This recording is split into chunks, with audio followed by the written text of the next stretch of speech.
Assalamualaikum warahmatullahi wabarakatuh. Kesultanan Utsmaniyah, nama resmi Daulat, Negara Agung Utsmaniyah, bahasa Turki Utsmaniyah, Devlet-i Aliyeyi Osmaniye, sering disebut dalam bahasa Turki modern sebagai Osmanli Imparator Lugu, Kekaisaran Utsmaniyah. Atau Osmanli Devleti, Negara Utsmaniyah, kadang disebut Kekaisaran Ottoman, Kesultanan Ottoman, Kesultanan Turki. Kekaisaran Utsmaniyah atau Turki Utsmani adalah kekaisaran lintas benua yang didirikan oleh suku-suku Turki di bawah pimpinan Osman Bey di barat laut Anatolia pada tahun 1299. Setelah 1354, Utsmaniyah melintasi Eropa dan memulai penaklukan Balkan, mengubah negara Utsmaniyah yang hanya berupa kadipaten kecil menjadi negara lintas benua. Utsmani mengakhiri riwayat Kekaisaran Romawi Timur seiring penaklukan Konstantinopel oleh Mehmed II tahun 1453.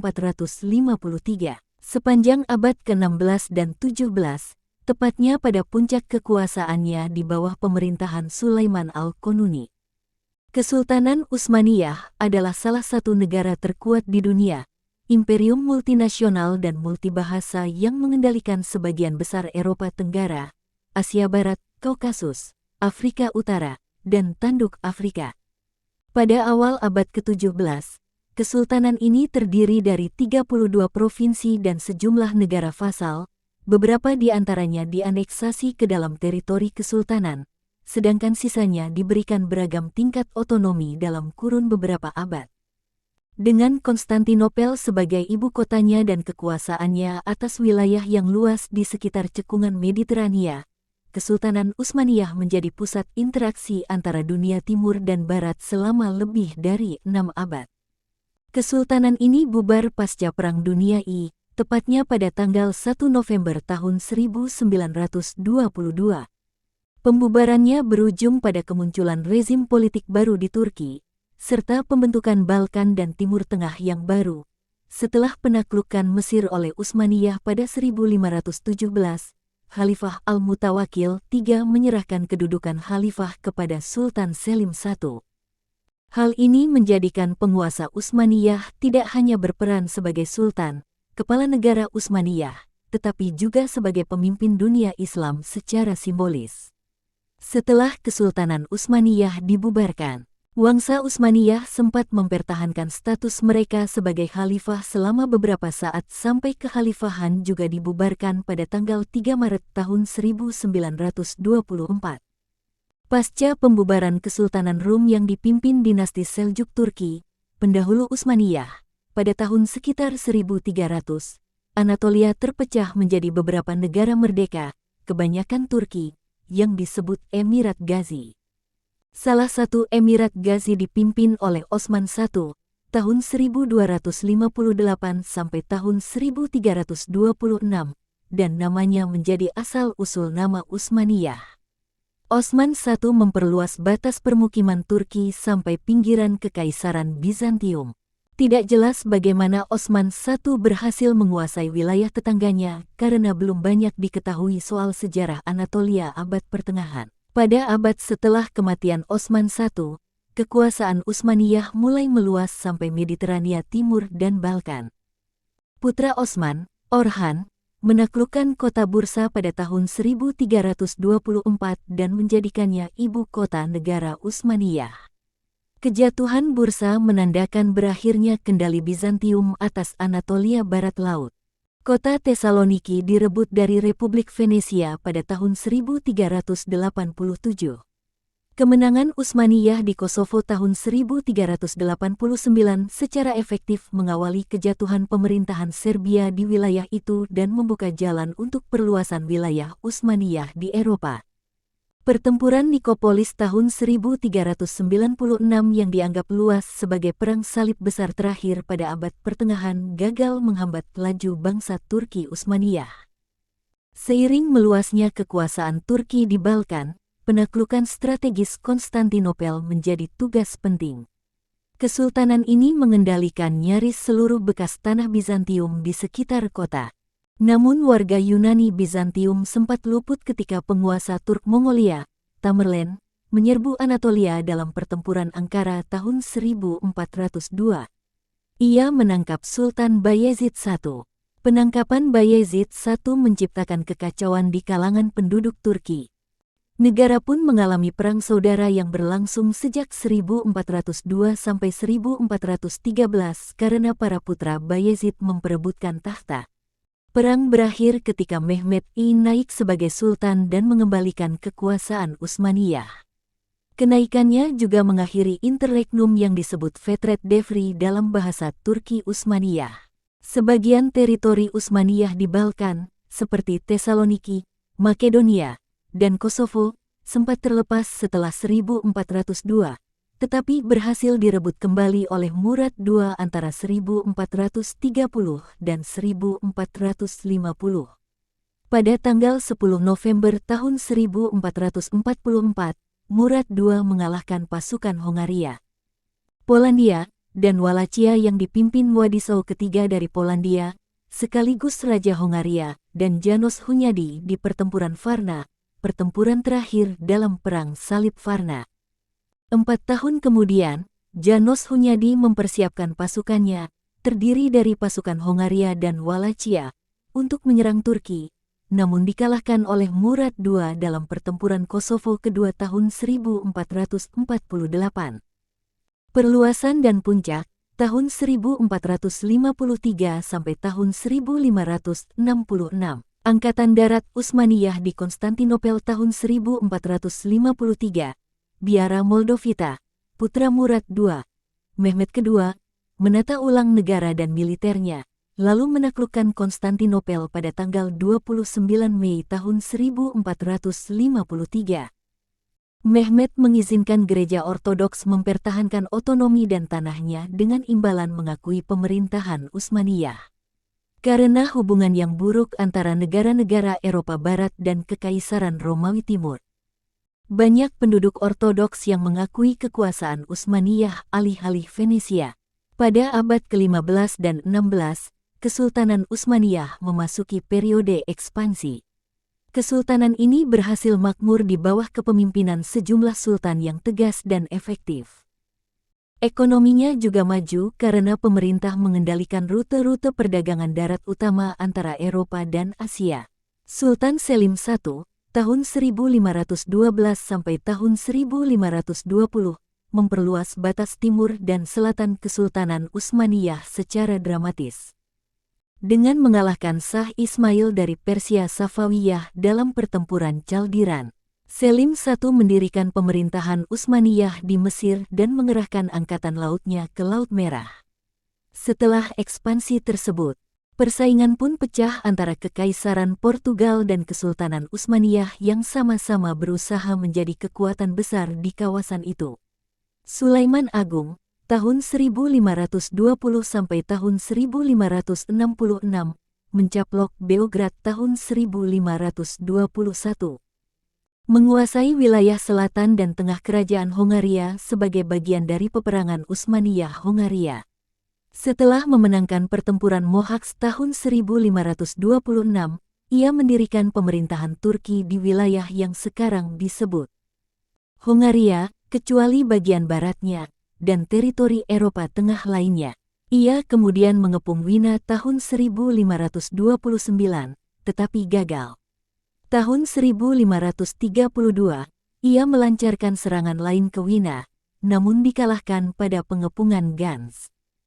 Transilvania, Wallachia, dan Moldavia, sementara, menjadi kepangeranan bawahan Kesultanan Utsmaniyah. Di timur, bangsa Turk Utsmaniyah merebut Baghdad dari Persia pada tahun 1535, menguasai Mesopotamia, dan mendapatkan akses laut ke Teluk Persia. Prancis dan Kesultanan Utsmaniyah bersatu karena sama-sama menentang pemerintahan Habsburg dan menjadi sekutu yang kuat. Penaklukan Nice, 1543, dan Korsika, 1553, oleh Prancis adalah hasil kerjasama antara pasukan Raja Francis I dari Prancis dan Sulaiman I yang agung. Pasukan tersebut dipimpin oleh Laksamana Utsmaniyah Khairuddin Barbarossa dan Turgut Reis. 1 bulan sebelum pengepungan Nice, Prancis membantu Utsmaniyah dengan mengirimkan 1 unit artileri. Pada penaklukan Esztergom tahun 1543, setelah bangsa Turk membuat serangkaian kemajuan tahun 1543, penguasa Habsburg Ferdinand I secara resmi mengakui pemerintahan Utsmaniyah di Hongaria pada tahun 1547. Pada tahun 1559, setelah Perang Ajuran Portugal pertama, Kesultanan Utsmaniyah menganeksasi Kesultanan Adal yang lemah ke dalam wilayahnya. Ekspansi ini mengawali pemerintahan Utsmaniyah di Somalia dan Tanduk Afrika.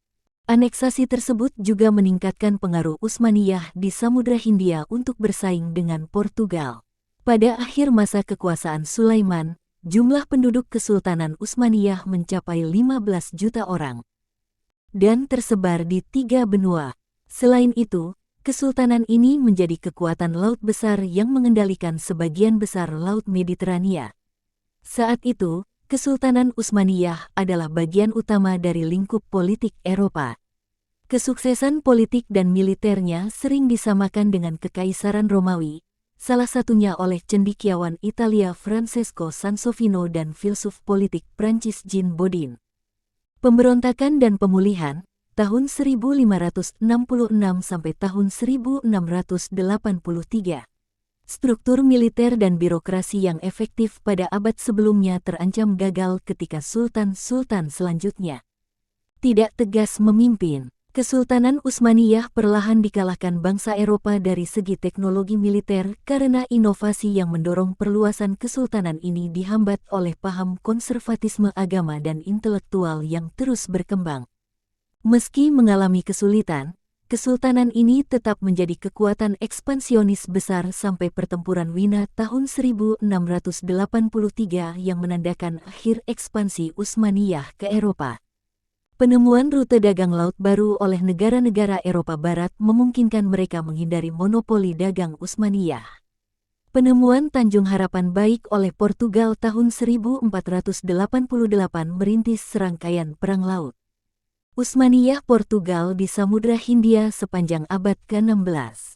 Dari segi ekonomi, pemasukan perak Spanyol dari dunia baru mengakibatkan mata uang Utsmaniyah mengalami devaluasi tajam dan inflasi tinggi. Di bawah kepemimpinan Ivan keempat, tahun 1533 sampai tahun 1584, Kekaisaran Rusia meluas sampai kawasan Volga dan Kaspia dengan menaklukkan beberapa khanan Tatar. Pada tahun 1571, Khan Crimea Devlet I Giray yang didukung Utsmaniyah membakar Moskwa. Tahun berikutnya, invasi diulang namun digagalkan pada pertempuran Molodi. Kekhanan Crimea terus menyerbu Eropa Timur melalui serangkaian serangan budak dan menjadi kekuatan besar di Eropa Timur sampai akhir abad ke-17. Di Eropa Selatan, koalisi Katolik yang dipimpin Philip II dari Spanyol mengalahkan armada Utsmaniyah di pertempuran Lepanto. Ini merupakan pukulan telak dan simbolis terhadap citra kehebatan Utsmaniyah. Memudarnya citra ini diawali oleh kemenangan ksatria Malta atas pasukan Utsmaniyah dalam pengepungan Malta tahun 1565.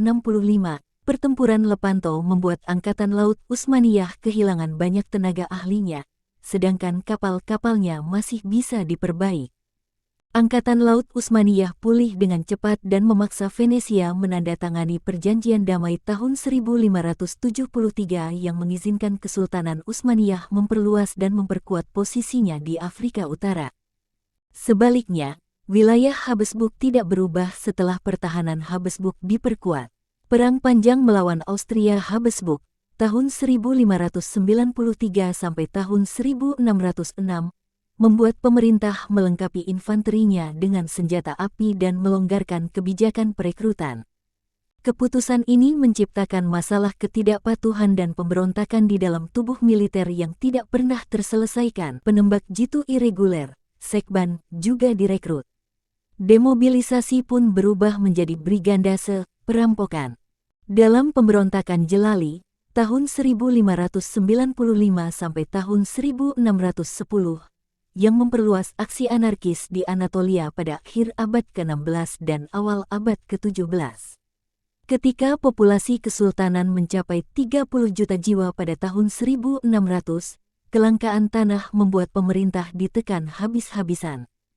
Pada masa kekuasaannya yang singkat, Murad IV, tahun 1612 sampai tahun 1640, membentuk kembali pemerintahan pusat dan merebut Yerevan, 1635, dan Baghdad, 1639, dari Safawiyah.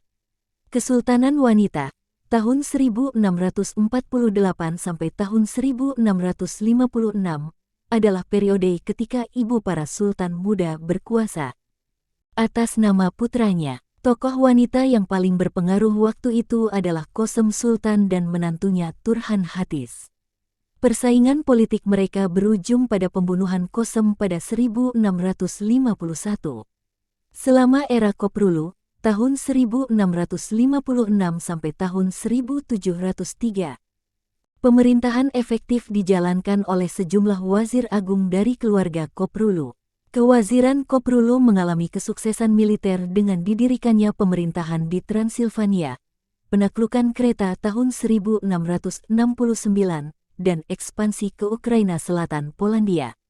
Pertahanan terakhir Khotin dan Kamianets Podilski dan teritori Podolia bergabung dengan Kesultanan Utsmaniyah tahun 1676. Periode ketegasan baru ini berakhir pada Mei tahun 1683 saat Wazir Agung Kara Mustafa Pasha memimpin pasukan besar untuk mengepung Wina kedua kalinya dalam Perang Turki Besar tahun 1683 sampai tahun 1687. Serangan terakhir mereka tertunda karena pasukan Utsmaniyah didesak mundur oleh pasukan sekutu Habsburg, Jerman, dan Polandia yang dipimpin Raja Polandia Jan III Sobieski. Pada pertempuran Wina, aliansi Liga Suci terus melaju pasca kekalahan di Wina dan memuncak pada Perjanjian Karlowitz, tanggal 26 Januari tahun 1699, yang mengakhiri Perang Turki Besar. Kesultanan Utsmaniyah menyerahkan sejumlah wilayah pentingnya. Kebanyakan diserahkan secara permanen. Mustafa II, tahun 1695 sampai tahun 1703, memimpin serangan balasan terhadap Wangsa Habsburg di Hongaria pada tahun 1695 sampai tahun 1696, namun kalah besar di Zenta, tanggal 11 September tahun 1697. Kemandekan dan Reformasi, tahun 1683 sampai tahun 1827. Pada periode ini, ekspansi Rusia membawa ancaman besar yang terus berkembang. Karena itu, Raja Charles ke-12 dari Swedia diterima sebagai sekutu Kesultanan Utsmaniyah setelah pasukannya dikalahkan Rusia. Pada pertempuran Poltava tahun 1709, bagian dari Perang Utara Besar tahun 1700 sampai tahun 1721. Charles ke-12 mendesak Sultan Utsmaniyah Ahmed III untuk menyatakan perang terhadap Rusia. Utsmaniyah berhasil memenangkan kampanye Sungai Prut yang berlangsung pada tahun 1710 sampai tahun 1711. Pasca Perang Austria-Turki tahun 1716 sampai tahun 1718, Perjanjian Passarowitz mencantumkan penyerahan wilayah Banat, Serbia, dan Wallachia Kecil, Oltenia, ke Austria. Perjanjian ini juga menyebutkan bahwa Kesultanan Utsmaniyah mengambil sikap defensif dan tidak mungkin melakukan agresi lagi di Eropa. Perang Austria-Rusia-Turki yang diakhiri oleh Perjanjian Beograd 1739 berujung pada kembalinya Serbia dan Oltenia. Namun pelabuhan Azov berhasil direbut Rusia. Setelah perjanjian ini, Kesultanan Utsmaniyah menikmati masa perdamaian karena Austria dan Rusia terpaksa menghadapi kebangkitan Prusia. Sejumlah reformasi pendidikan dan teknologi dilaksanakan, termasuk pendirian institusi pendidikan tinggi seperti Universitas Teknik Istanbul. Pada tahun 1734, sebuah sekolah artileri didirikan untuk memperkenalkan metode artileri barat. Namun kalangan ulama Islam mengajukan keberatan atas dasar teodisi. Tahun 1754, sekolah artileri tersebut dibuka kembali secara setengah rahasia.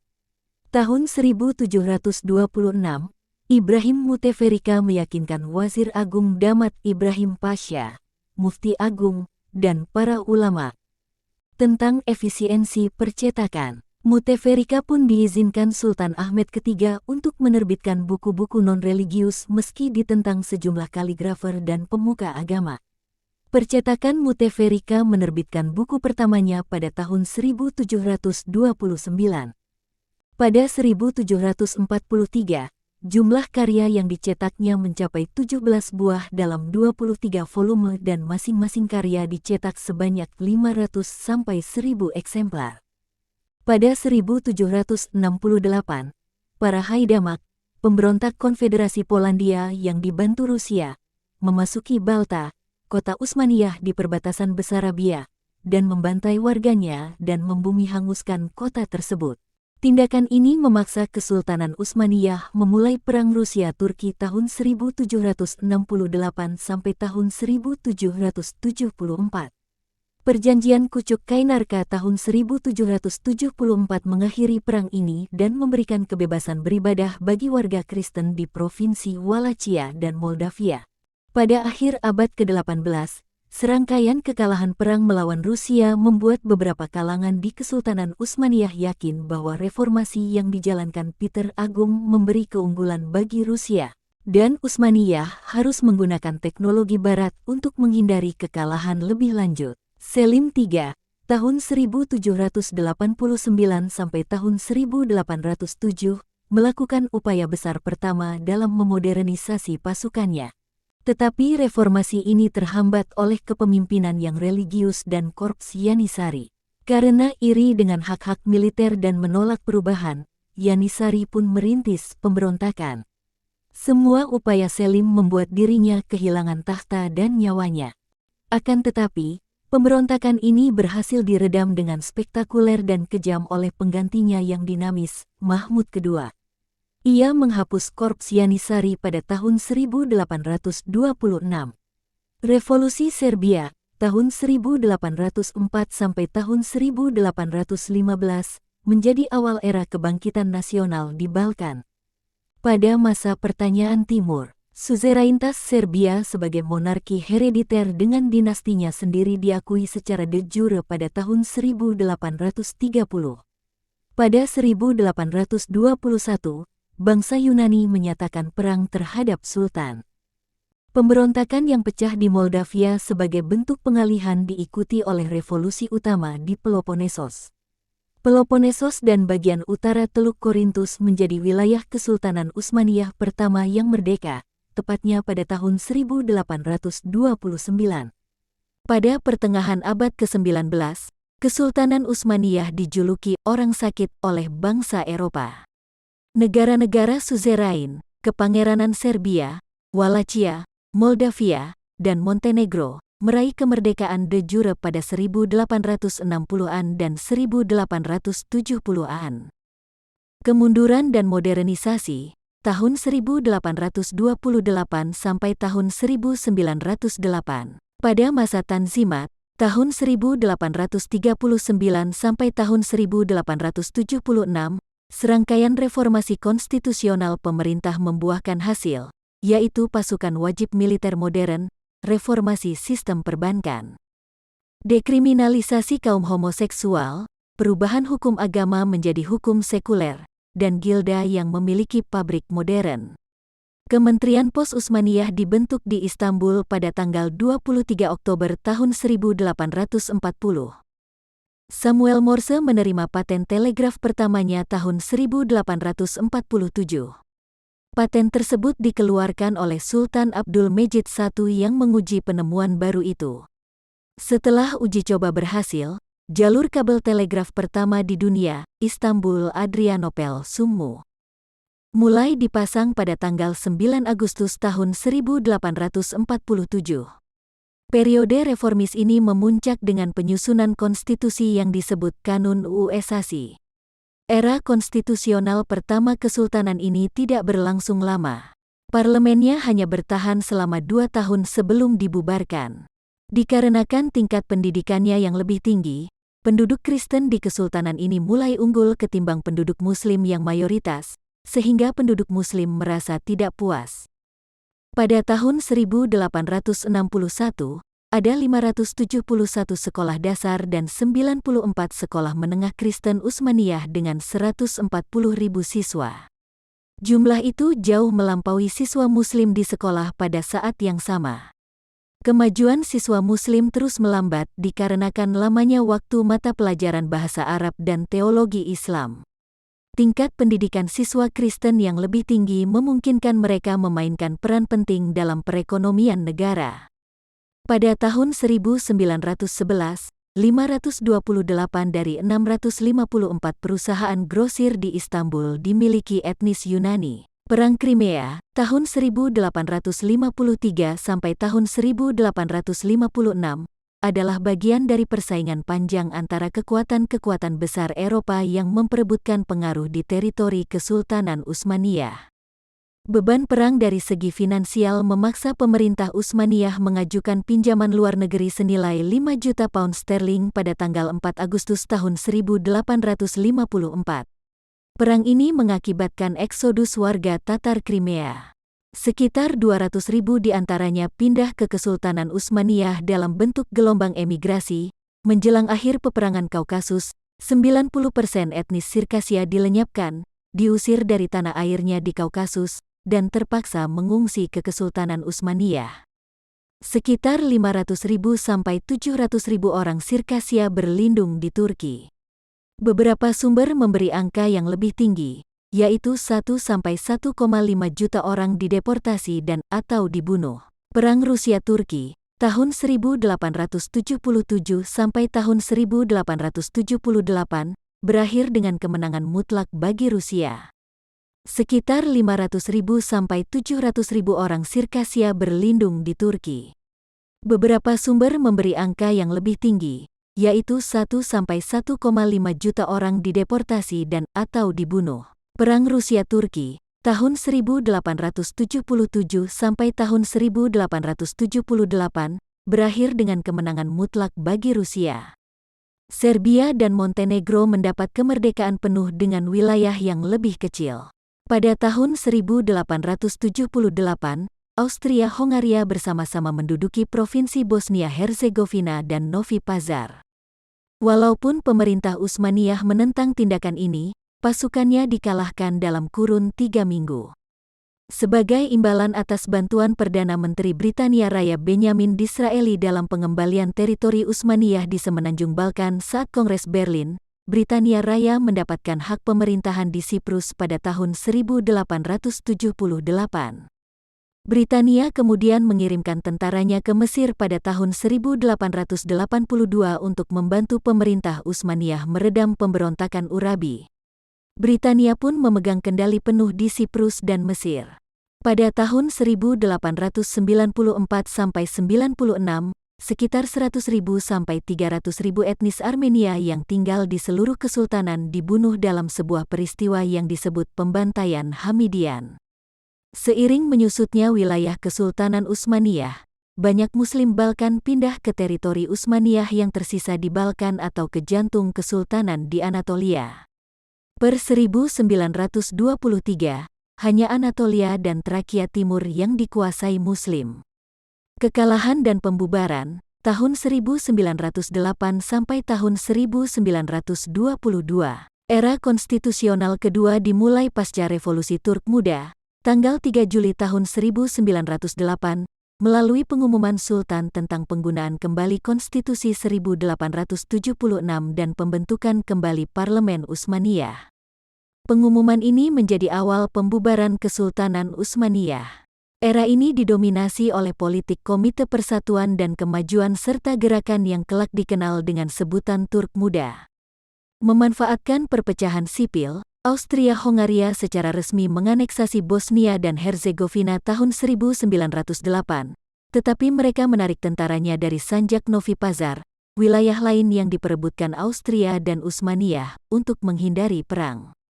Pada Perang Italia-Turki, tahun 1911-12, Kesultanan Utsmaniyah kehilangan Libya dan Liga Balkan menyatakan perang terhadap Kesultanan Utsmaniyah. Utsmaniyah kalah dalam peperangan Balkan tahun 1912-13 dan kehilangan teritori Balkannya kecuali Trakia Timur dan ibu kota historis Adrianopel. Sekira 400.000 Muslim yang khawatir menghadapi kekerasan etnis Yunani, Serbia, atau Bulgaria, mengungsi mundur bersama pasukan Utsmaniyah. Menurut perkiraan Justin McCarthy, sejak 1821 sampai 1922, pembersihan etnis Muslim Utsmaniyah di Balkan mengakibatkan kematian dan pengusiran sekian juta orang dari kawasan itu. Per 1914, Kesultanan Utsmaniyah sudah dipul mundur dari hampir seluruh Eropa dan Afrika Utara. Meski begitu, kesultanan ini masih dihuni 28 juta orang. 15,5 juta di Turki modern, 4,5 juta di Suriah, Lebanon, Palestina, dan Yordania, dan 2,5 juta di Irak. 5,5 juta sisanya berada di bawah pemerintahan bayangan Utsmaniyah di Jazirah Arab. Pada November tahun 1914, Kesultanan Utsmaniyah ikut serta dalam Perang Dunia I di blok kekuatan tengah. Kesultanan ini ambil bagian dalam teater Timur Tengah. Utsmaniyah sempat beberapa kali menang pada tahun-tahun pertama perang. Misalnya di pertempuran Gallipoli dan pengepungan Kut. Namun ada juga kekalahan seperti pada kampanye Kaukasus melawan Rusia. Amerika Serikat tidak pernah mengeluarkan pernyataan perang terhadap Kesultanan Utsmaniyah. Tahun 1915, saat Angkatan Darat Kaukasus Rusia terus merangsek ke Anatolia Timur. Dibantu milisi Armenia Utsmaniyah, pemerintah Utsmaniyah mulai mendeportasi dan membantai penduduk etnis Armenia. Aksi ini kemudian dikenal dengan nama Genosida Armenia. Aksi genosida juga dilakukan terhadap etnis minoritas Yunani dan Assyria. Pemberontakan Arab yang dimulai tahun 1916 berbalik melawan Utsmaniyah di front Timur Tengah. Utsmaniyah sempat unggul di Timur Tengah selama 2 tahun pertama perang. Gencatan senjata Mudros yang ditandatangani pada tanggal 30 Oktober tahun 1918 mengakhiri peperangan di teater Timur Tengah, diikuti pendudukan Konstantinopel dan pemecahan Kesultanan Utsmaniyah. Dengan perjanjian Sevres, pemecahan Kesultanan Utsmaniyah menjadi resmi pada kuartal terakhir abad ke-19 dan awal abad ke-20. Sekitar 7-9 juta pengungsi Muslim Turki dari wilayah Kaukasus, Crimea, Balkan, dan pulau-pulau Mediterania pindah ke Anatolia dan Trakia Timur. Pendudukan Konstantinopel dan Izmir melahirkan gerakan nasional Turki yang memenangkan Perang Kemerdekaan Turki tahun 1919-22 di bawah pimpinan Mustafa Kemal Pasha, kemudian dikenal sebagai Kemal Atatürk. Kesultanan dibubarkan tanggal 1 November tahun 1922 dan sultan terakhirnya, Mehmet ke-6, berkuasa tahun 1918-22. Meninggalkan negara ini pada tanggal 17 November tahun 1922. Majelis Agung Nasional Turki mendeklarasikan Republik Turki pada tanggal 29 Oktober tahun 1923. Kekhalifahan dibubarkan tanggal 3 Maret tahun 1924. Terima kasih Anda sudah menonton video ini. Jangan lupa subscribe, like, komen, dan share video ini ke teman-teman Anda. Nantikan episode berikutnya. Tata Negara Kesultanan Utsmaniyah. Assalamualaikum warahmatullahi wabarakatuh.